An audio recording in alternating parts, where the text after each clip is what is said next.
The long-awaited Thor number 2 is finally here, and this is an issue fans have been talking about. This new series has handed off control to a new creative team, and they're already taking some massive risks with Thor's character. It's an exciting time. The latest run for Thor holds true to all of the changes that Thor has faced in recent times. He's still deeply affected by the War of the Realms both physically and emotionally. The fallout is still evident everywhere you look. But as weird as it may sound, that's a good thing. This sense of permanency has revitalized Thor's character, and has given him more to cope and deal with. Thor number 2, Marvel Comics, main cover by Olivier Coipel. Thor number 2, Marvel Comics, main cover by Olivier Coipel. If you've spent any time talking about comics online recently, then the odds are pretty good that you've had some of this spoiled for you. I know I had it spoiled for me, and I was a bit frustrated by that. But I have some good news. The spoiler part, that I saw, at least, is only the very beginning of the issue, so there's still a whole lot for fans to be surprised by. Writing. I don't know how, but Donny Cates has somehow managed to up the ante once again in Thor number 2. I can't help but feel like this is a plot he's been chomping at the bit to do for quite some time, because it is so polished yet certainly still has teeth.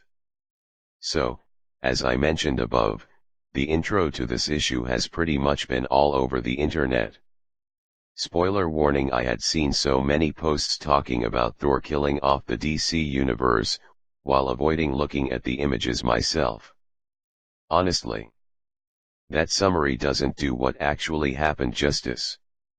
What we were given is actually much subtler and complex. Is it still obvious what happened?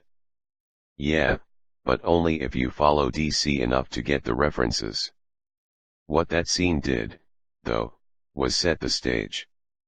What Thor is facing here is something so big and so terrifying that it's almost impossible to truly grasp.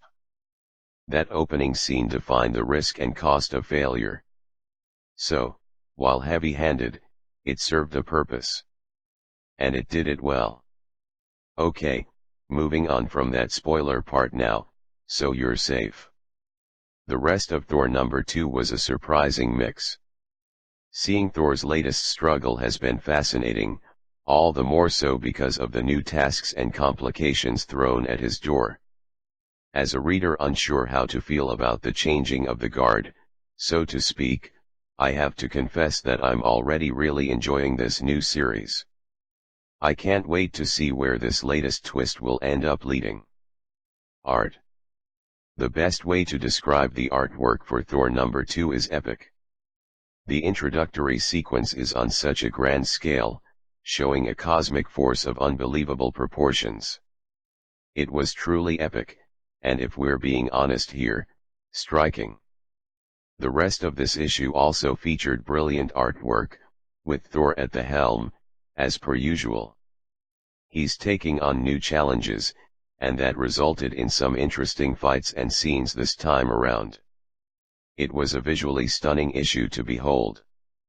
Nick Klein was the lead artist for this issue, with Matthew Wilson providing the colors, and VC's Joe Sabino doing the lettering. Together they've created something out of this world literally. The scenes are fascinating, the colors, stunning. It's all perfect. Conclusion. Thor number 2 was a fascinating issue, and ended up being so much more than the spoilers promised. That's saying something, if you ask me. It proves that sometimes you really need a scene in context in order to really